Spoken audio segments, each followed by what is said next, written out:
My name is Dave Wanberg. I'm the Community and Economic Development Director for the City of Faribault. And on behalf of the City Council, I want to welcome you to this council chat.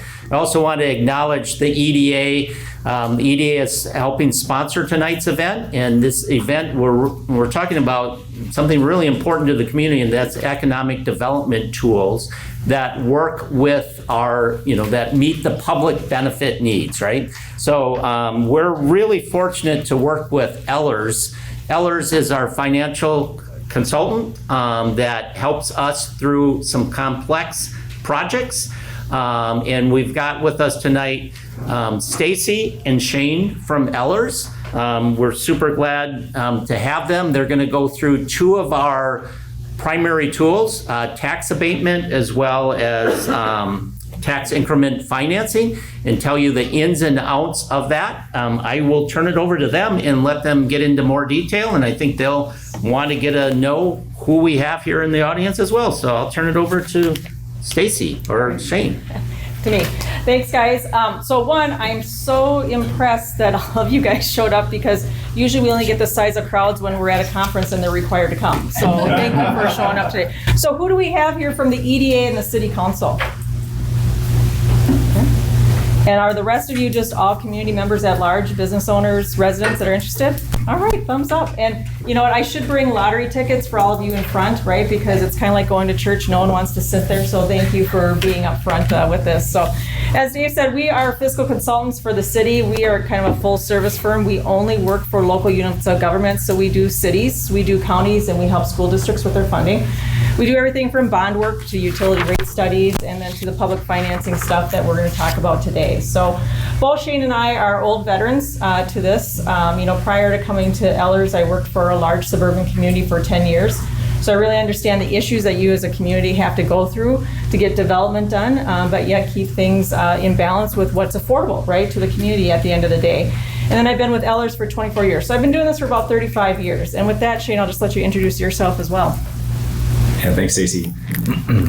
Yeah, Shane Rudling. I've been at Ellers about 4 years, and before that, I was the Port Authority Administrator doing economic development in Bloomington.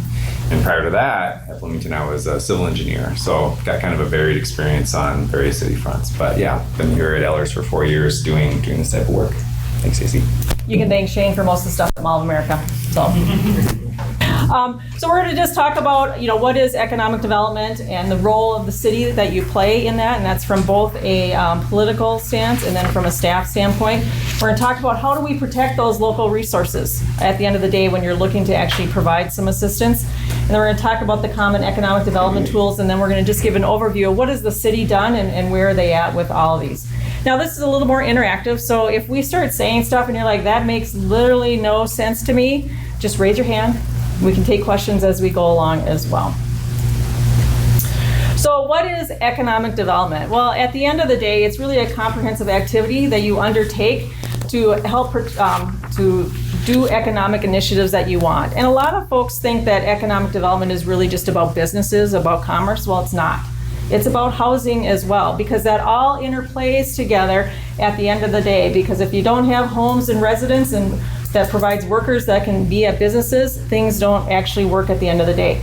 So what we see a big struggle, probably more in greater Minnesota, it's not as big of an issue here, but is finding housing, right? So you have businesses that need workers, but they don't have any place to house them. So they're really looking to figure out how do you key that in and actually do that at the end of the day. So why is reinvestment for a community important? It's all these things that are listed up on the slides here. But more importantly, what we say, if you are a business owner or a resident in the city, and you don't see the city reinvesting in itself, its roads, its facilities, taking care of areas that may be tired or starting to come run down, you think to yourself, why should I? Why should I invest in my asset if the city's not willing to step forward and do certain things? So we'll talk about the tools that cities have to actually step in and make a change within your community. Now, one of the things that we've been seeing more and more that's important to cities is the one further down on the list, which is really about quality of life, right? So you think about it, where you live at the end of the day, you're like, great, are my roads in good shape? Do I have parks that I can go to, that I can enjoy the trails, take my kids to? Do we have good schools? right? All those investments are important to you. Do I have good grocery? Is there a grocery store nearby? Do I have the certain commerce I want to get close by? Well, those are all really, really important. And so again, your whole economic development strategy focuses around all those core values. So why should government ever get involved? Well, really our role is to remove the barriers that's going to allow the private market to come in and invest, okay? And so what are the typical barriers that we see, right? It might be, well, a complex land assembly. It might be that there's contaminated land, right, that has to be cleaned up. Could be high infrastructure costs. So, right, you know, you might need an interchange or a roadway in or run a trunk sewer line to something. It's expensive to do. For a lot of communities, affordable housing is key as well to provide additional options, and that comes at a cost, essentially. And then a lot of times the city's vision is incompatible with the market, right? So there's certain things that you want as a community that the private market's just not going to bring there unless you really, really invest in it. Maybe just a couple examples of that would be, you know, what we hear for a lot of folks is restaurants, right? Everybody wants restaurants. You know, I want a sit-down restaurant. Well, at the end of the day, you know, it's costly to build out the infrastructure for it. They have high utility fees. So cities look to do waivers and other things for them.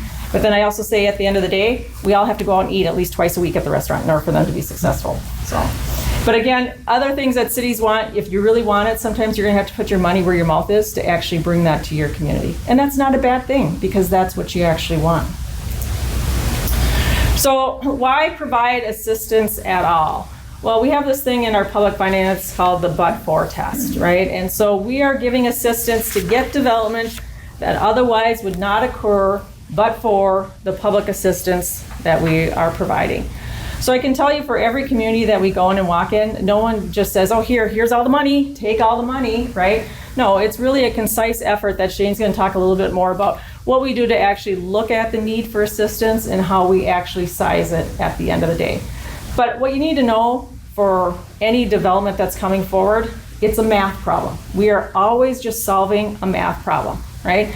And it's become more complex probably in the last 2 years, right? As interest rates hiked up. I mean, 50 basis points makes a huge swing in something getting done or not, right? 5 or 10 basis points, we can try to start to figure it out, but it just hasn't been our friend. And then with construction costs and everything going up. So again, we're just putting everything in the bag, we're shaking it up and figuring out how are we gonna solve this math problem at the end of the day. So one of the things that cities always look at, they're like, well, what am I getting, right? What am I getting for what we're investing? And what we tell cities and councils routinely is, if you are looking to just make a financial return, you're in the wrong business, right? Because that's not what government's about. It's not to say that we're not astute about that and that we don't want to get certain things like tax base increase and other things, but what you're doing and when you're undertaking or providing assistance to a project, it's usually for a bigger strategic priority or a public purpose that you actually want to have happen within your community. So it's not just a total monetary return that we're looking at, it's some other factors, and we'll talk about how that comes into play later. So the role of the city, there's a spectrum. So you can have on the one end where you don't do anything. You just sit there and you say, let the private market take care of it. That's their job, they're just gonna take care of it. Well, that just doesn't happen, right? So what happens if you just allow the private market, a lot of times things are gonna linger, right? Things are gonna become more blighted or run down at the end of the day. So if you sit there and do nothing, right, you can have a loss in your tax base.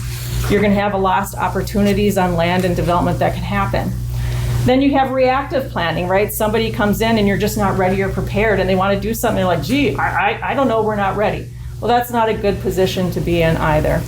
And then you have the proactive, and I think that's a little bit more where Faribault actually fits in as a community, that they're thoughtful and they're thinking about projects and about the needs of the community and where they want to actually invest those dollars. So they're proactive in, you know, acquiring land when it comes up and is available to meet a bigger future need that may be coming down the road. They act as a master developer on occasion with buying properties and selling, right? And they're providing public financing, which is always key and critical in a lot of these. So when we look at the investment that you as a community can make, right, again, it's one end of the spectrum or not. At the one end is that, you know, you're really limited. Well, we're open to redevelopment, but we're not going to give you anything. We're not going to be helpful. We're just going to sit here and let you do what you need to do. Then on the flip side, you're really proactive, right? You're like, we are engaged, we are active, we are working with you as a partner, and we're willing to provide incentives to you in order to do that. What I can say is the majority of communities that are successful in any economic development, housing, or redevelopment effort fall right in the middle. Most of them are falling there. It's like, we are open for business. We want to be your partner when it makes sense. We want to take the least amount of risk to do it, but we're willing to help if you're going to meet a strategic priority or goal of our community at the end of the day. So we have two dual roles. So really, when we work in government, we have the policymaker roles, right? So that is your city council and your economic development authority within your community, right? And their job is to do the big picture. They're the 30,000 foot viewers and thinkers, and they're setting really the guideposts for staff at the end of the day, saying, we want to have X, Y, and Z for our community, and here's our objectives or strategic priorities that we want you to meet. And from there, they will turn it over to staff. But part of that is they approve policies, right? They approve incentives that they may provide at the end of the day. But what we really look to is that your elected officials and your appointed officials that sit on the boards and commissions really start to become the ambassadors for projects. Because, you know, not everyone, it's great that you're all here, but I'm sure you're not tuned into every single city council or EDA meeting, right, of what's going on. So you get snippets either on Nextdoor or what you may read in the paper or you're online. But again, unless you have people that are talking about the project, informing you about it when they see you at the grocery store or Donahue's in line, you know, you're not going to necessarily know about it. So it's their job to really champion it as part of the strategic priorities that they have out there. And then it turns over to staff. And at the end of the day, their job is really to implement whatever the strategic priorities of the council are that they want to do. So they bring in, put the programs together to actually do it. And what we always say is the staff role really is the front line for you. So you think about it, and think about any business that you call when you call, and hopefully you're not getting the automated thing, because you probably are, and you have to go through 5 buttons before you actually get a live person. But say you called a business and you got a live person, you want to have good customer service. You want to have them answer, how can I help you, and be friendly and all that. So that's really what the staff is there to do. Their job is to be in touch with the residents in the business, answer their questions, and help them get to whatever yes or to their need is. Or if they can't, to explain why, and maybe there's an alternative path at the end of the day. So again, it's really important. I think Faribault does a great job, right, of being connected with the residents and businesses. And with that, I'm going to turn over to Shane, who's going to talk a little bit about protecting local resources. Thanks, Stacey. You know, one thing I'll add to what Stacey just said is that it's really important for communities to take action at the right time. As communities age, there's a life cycle to a neighborhood, to a commercial node, to buildings in general. And if you miss that time, and we see that from time to time in various communities, if you miss that window, things can happen that you don't want. You just end up with properties in the way that an area looks and feels. It's that quality of life, it's that sense of place that degrades. And so it's really important to make sure that you don't miss those opportunities. So protecting local resources and public resources in general, I mean, we do complete talks on this. Dave's probably sat through a few of them at various conferences before. But it's really important to make sure that you're protecting those resources. And one of the things that Stacey said earlier too, you know, what we look at a development and we talk about TIF, which we'll get into in more detail in a minute, or abatement or other economic development tools, it truly is just solving for a gap. And these economic development tools can help you do that, be it staff or consultants like us that are assisting staff in figuring out what that is, negotiating development agreements. Those are really important roles, and you know, we think it's good that you have experts doing that role, because really we can help you save some money and protect the public resources. So the process, you know, starts with getting the developer's information. We literally get all of their financial information and put it into a model. It's a very tedious process sometimes, and it's a lot of work. It takes practice to get it right.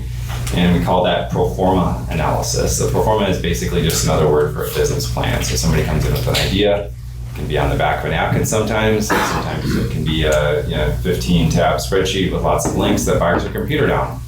And so that work is roughly, it takes about a month or so to get through that, sometimes a little less, sometimes a little more.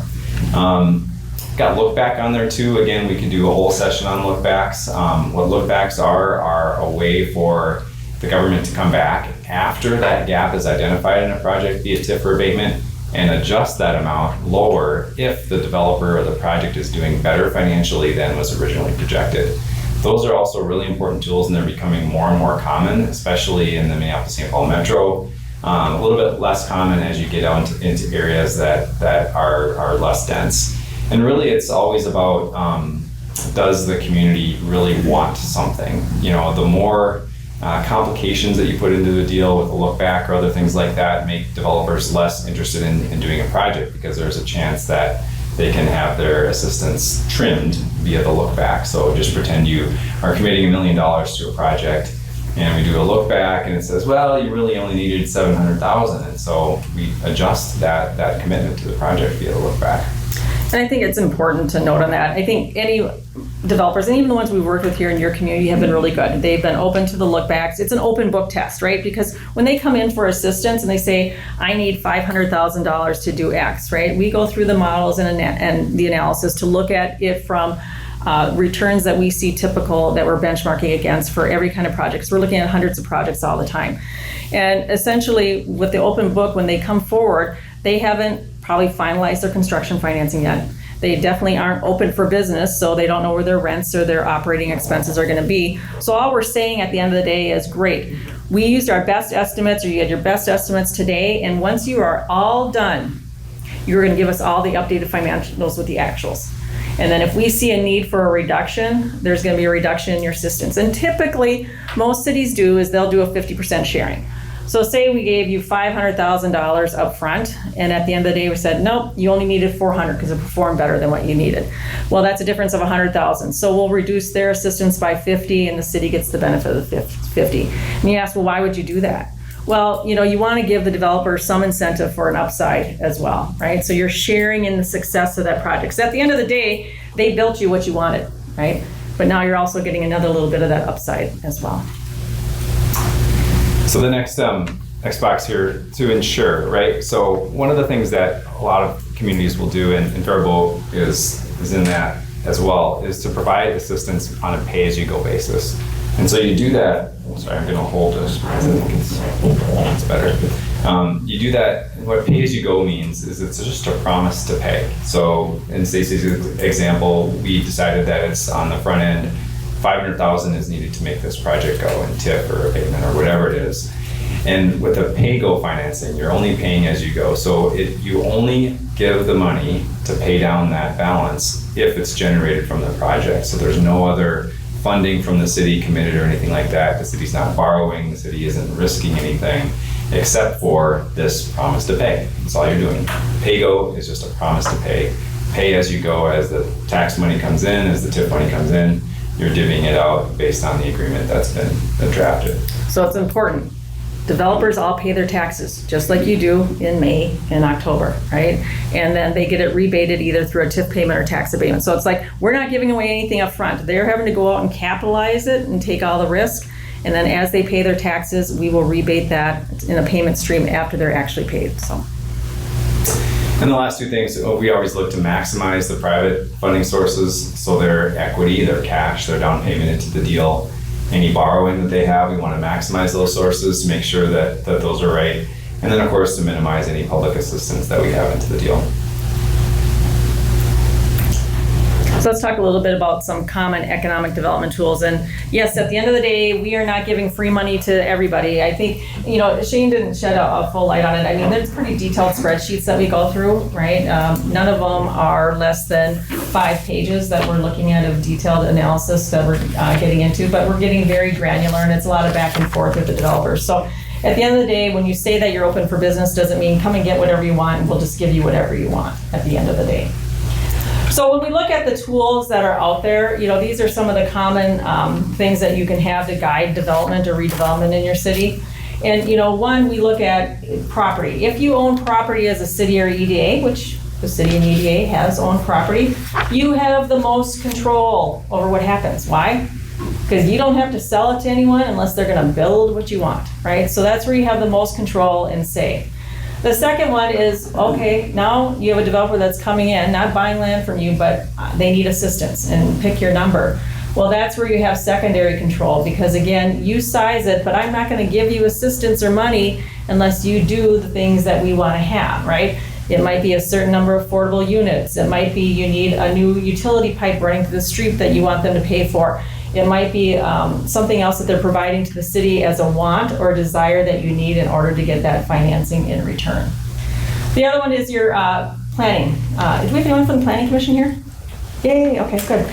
So you guys have control, right, if it's either through a planned unit development, right, or other zoning controls that you have. So again, you know, even if they're not asking for assistance, right, you have a little control, but it's pretty limited, right, because the code's gonna dictate what they can and can't do at the end of the day. And then where you have literally no say is if it's privately owned. So if someone comes in and they wanna build the ugliest building that has no desire for the community and it meets everything in the zoning code, up it goes, right? You can't say anything. So again, that's where you have the least amount of control. So what we like to see is like if you're more aggressive and actually own land, great, because you have the most say. And then if you're willing to provide incentives, that's where you have the secondary amount of say with regards to that. So we're going to talk about all these, not all these common sources, but the three in orange are the ones that you as the city has used the most, which is tax increment financing, TIF. And yes, it is only a 3-letter word. And then tax abatement, and then also the city has an EDA fund that they've used to help incentivize some business things.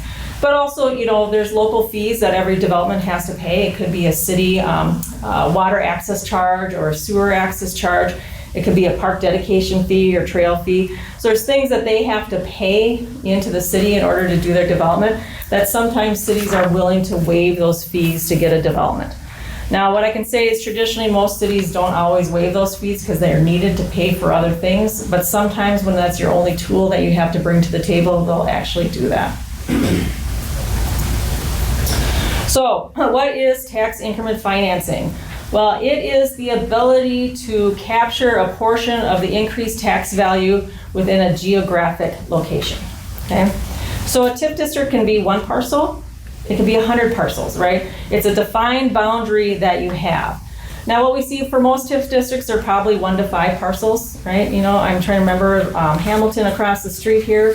I think that was 5 parcels when they originated that from, they had to replat it and everything that's out there. But essentially, all you're doing is that project is paying taxes today, and that's the only parcel that we're capturing the tax increment from to pay back. And we'll talk a little bit more about how that works in a minute. So when you look at tax increment financing, we have what's called the base value, right, or the base tax capacity. So when TIF was created back in the 70s by the legislature, they said, you know what, we need to have a tool for cities to do redevelopment, provide housing, do economic development. But you know what, at the end of the day, we don't want the city to be out, we don't want the county to be out, we don't want the school to be out. So they said, we are going to freeze the value of that property, right, for the term of the TIF district. So what does that mean? The taxes that you are getting today as any one of the major taxing entities, you are getting through the term of the TIF district. Because that value is frozen and you always retain those taxes. So you aren't out anything but the increase, and we'll talk about that. So what happens is now we have development, right? So you have your base taxes here. Now we have some new taxes because that development has actually been created. That is the tax increment that we're capturing to provide on a pay-as-you-go assistance typically. And then finally, at the end of the day, when that assistance is done, the full taxes are on and you get the benefit of that. And you know, what we say about tax increment or even tax abatement, it's really a short-term investment for a longer-term gain, right? And so you may not be getting some of those taxes for a while, but there's a longer-term gain that you're trying to get at the end of the day. Is it more housing units? Is it a certain business or job retention that you're getting? So common types of TIF districts, you guys have done them all except renovation and renewal.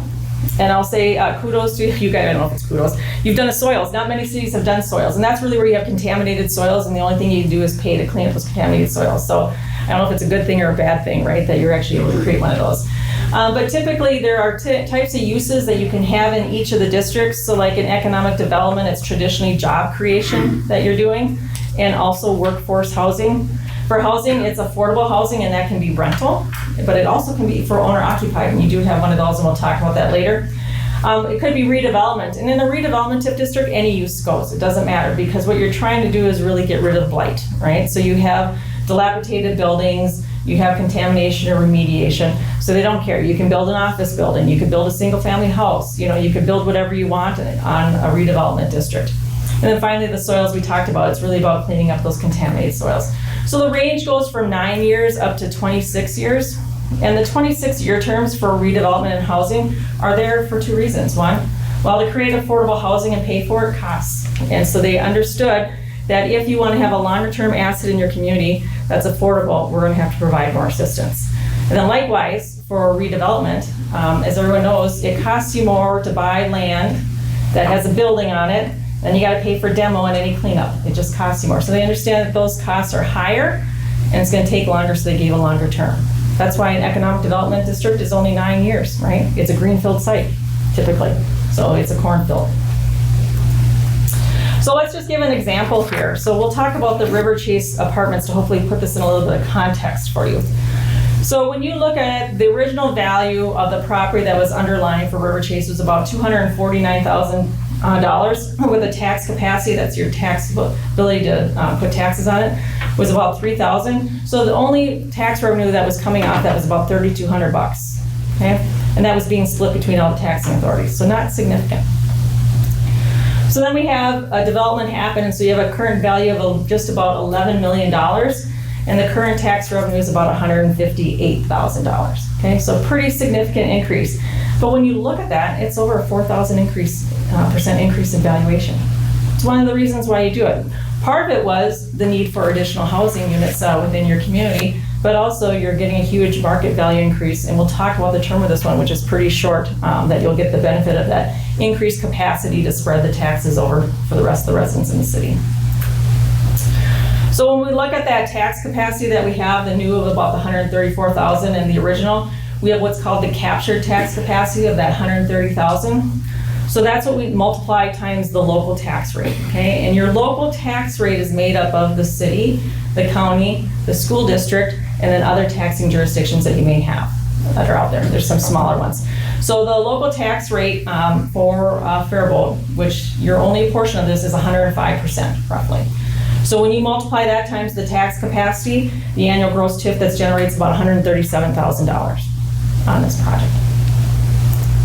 Well, at the end of the day, everyone's like, oh, they get $137,000 a year. No, that's not how it works, because we have to deduct certain things out of there. And what you'll routinely hear is when we have TIF notes that are out there, pay-as-you-go notes, is that you're giving 90%, right, of the tax increment generated to them. Doesn't mean they're getting 90 cents on the dollar. They're getting something different. So when we have that, we have to take out market value taxes, right? So market value taxes are any voter-approved referendums for your school district, for your county, or it could also be a local referendum as well. And then we also deduct out those base taxes of $3,200 that we talked about. So that gives you a gross amount of tax increment. Again, that's that $137,000 that matched up on the page prior that we had. We also have to pay the Office of the State Auditor a fee because they audit and monitor all districts in the state of Minnesota. And then the other thing, the city gets to retain 10%, okay, for administrative costs. So that's to cover staff time, it's to cover consultant time for legal or fiscal, but it's also dollars that are available to them to do other initiatives of redevelopment within the community. So at the end of the day, for River Chase Apartments, their net tax increment annually, when they pay in their taxes, they're paying $157,000 every year. They're getting rebated $123,000, or they're getting 78 cents on the dollar. So for most housing developments, we will see that it's 70 to 80 cents on the dollar that a developer may get. Depends on where you're located, values, etc. But for commercial, it's different. Because commercial has to pay statewide property taxes, residential does not. That's a bigger ding that's on those. So what we typically see for those, it's probably in the 40 to 50 cents on the dollar that commercial would actually receive. So what can you use tax increment for? Well, look at it this way. What we typically say, it's everything at the land under, right? So, but it also can be for demolition. So you can purchase land, you can build underground parking, you can build parking at the service, you can do footings and foundations, all of that. We just can't go vertical with it, right? So again, ground and under, utilities, things of that nature. But if you're building affordable housing, you can use it for anything. Okay? There's no restrictions. It can be used for anything. So it can also be used for the vertical construction. So then in tax increment, we have, again, that but-for test that we talked about at the beginning, and a lot of the analysis that Shane and others in our office actually end up doing is that the law requires 2 tests, right? So the first law for the but-for test is an increase in market value, and your market value has to increase more than the assistance that you're providing to it. And I can tell you it's a simple test to meet, right? Because otherwise, why would you do it? If you're not going to get increased value, there's no tax increment to provide, and why would you be doing it as a community? So that one's easy to make. The second finding is that would you get that exact same development in the near foreseeable future without the assistance, okay? So that's more of the subjective one, right? So when the councils make those findings, they're like, would we actually get this apartment building, this business, but for this assistance we're providing in the next year to 3 years?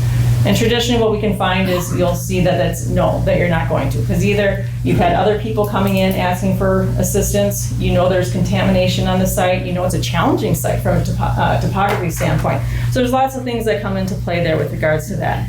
But the third thing is that we always recommend the pro forma analysis. And as Shane said, it's pretty common. It's not just in recent years, it's been for a while, right? So you're really having someone look at the numbers to say how much assistance is actually needed here. So really, you can do that, and that also helps in determining number 2. All right, we'll talk a little bit about tax abatement now. You'll see this is basically the same definition that we use for TIF, except for we cross some things out. And abatement is different in that you can abate all of the taxes all the way down to 0. So by statute, as Stacy explained, TIF has to preserve that base value. In theory, cities, counties can abate down to 0, right? So an existing tax bill, you can decide that you want to pledge it to a project, or you can abate the new incremental value. I'll use that word incremental, like tax increment, just above the base value. You can abate the new value as well and treat it like TIF. But basically what tax abatement is it's TIF light. The process is different, the statutes are different, but it functions in a similar way. And cities, counties, and school districts can all do abatement, and I'll go through some of those rules here. Certainly each of those boards has to approve the abatement, whereas for most TIF districts, the city is in the driver's seat.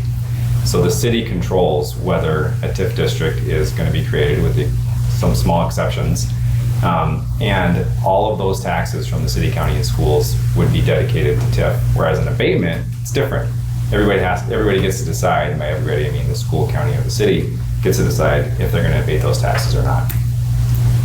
So again, it's like TIF light. It is more flexible in most ways. It's generally shorter term. There is no formal but-for test, and you can really use it for almost anything. But we still do the but-for analysis.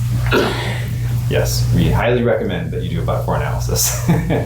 So it can be up to 20 years, but if all 3 jurisdictions, city, county, schools do it, it's capped at 15 by the statute. There are some limits on abatement.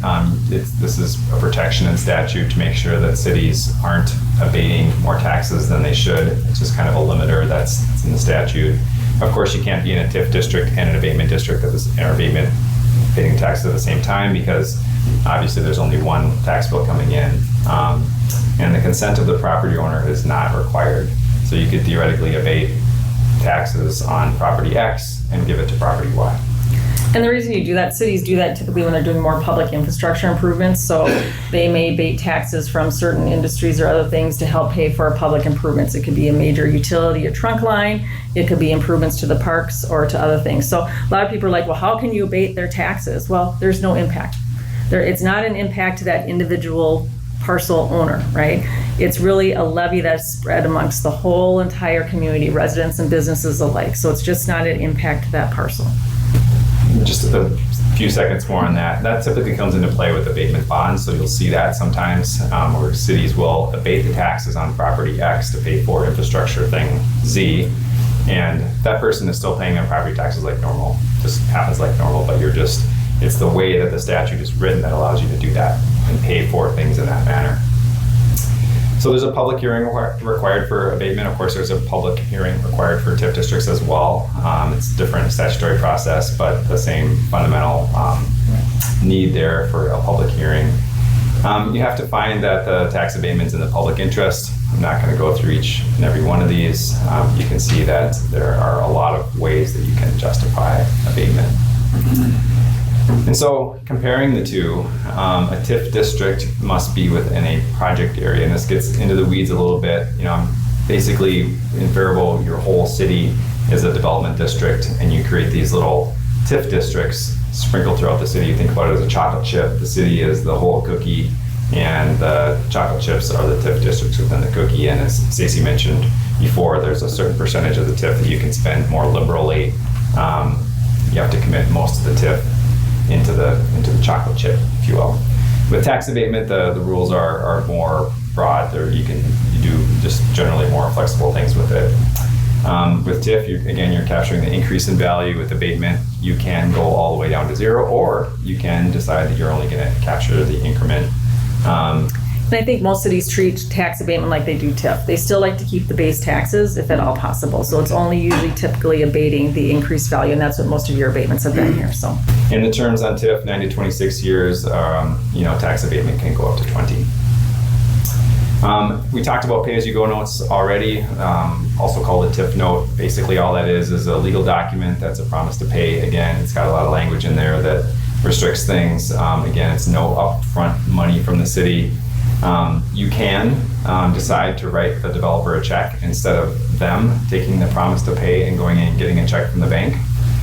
That's through GO, general obligation, so that's the full taxing power of the city backing that, or through a simple revenue pledge, which is a less powerful pledge by the city to just pay TIF towards a borrowing. So these are things, the GO and the revenue bonds affect the city's finances in a much greater way than doing a pay-as-you-go TIF note. That's why we recommend in most cities, I'd say it's way more common to have pay-as-you-go TIF notes. 99.9% of all the TIF districts are pay-as-you-go notes. It's the anomalies when cities have public improvements that they want to do that the city may voluntarily issue their own general obligation debt to pay for those improvements. Interestingly, it's much more common in Wisconsin for cities to provide GO financing and borrow and provide a check up front to developers.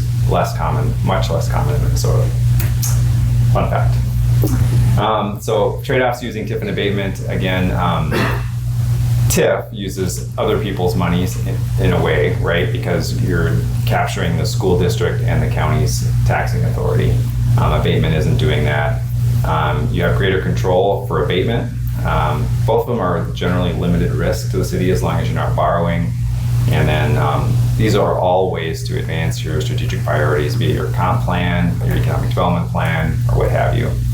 You are, of course, using some tax base that you could otherwise have, but if you're doing the but-for test and you're looking at the performer correctly and making sure that truly this project X, would not happen but for the assistance that's being provided through this economic development tool, the project's not going to be there anyway. I mean, maybe you could get something small there. So if you're looking at a 100-unit project or something like that, that costs a lot of money, maybe it has underground parking, maybe there's a soil cleanup, maybe it's bad soils or whatever, or you're providing affordable housing, whatever that is, if you're doing all those tests correctly, the project's not going to happen but for the assistance. And so you are providing that tax money that would otherwise come to the city, but in the end, like that graph that Stacey showed, you're getting that tax base in the future. You're just delaying the benefit and you're getting the project in the meantime. So short-term pain for a long-term gain. And I think, big thing to let you know, school districts have no impact to them from TIF districts. There's no impact. And people are like, how can that be? There's a portion of them on the taxes. The portion on the taxes are only the capital levies that they have, and those are based upon prior year's valuations. So they are spreading it over a different market value. So again, they're not getting less taxes because schools are funded through the state on a per pupil basis. So number of kids you have, there's a formula that goes in. So again, they're not impacted by the taxes, but for capital levies, but it's usually a year delay and again, really not impacted.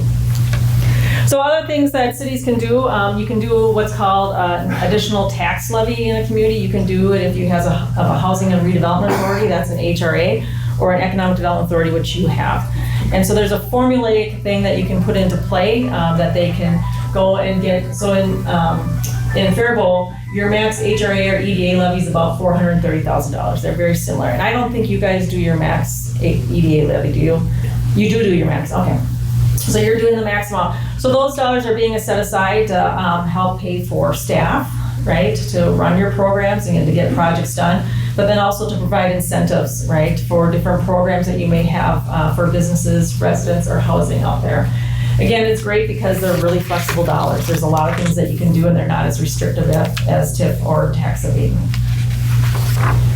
Regulatory incentives, those are big, right? So you as a city in your zoning ordinance, through what you want to do in a planned unit development or to relook at your code if things are somewhat overburdensome, you can change that and you can allow different things to happen. So what we typically see is sometimes they'll allow greater density in certain areas, right? Rather than giving assistance from financial, will allow you to put more units in and go above the height or go above the density.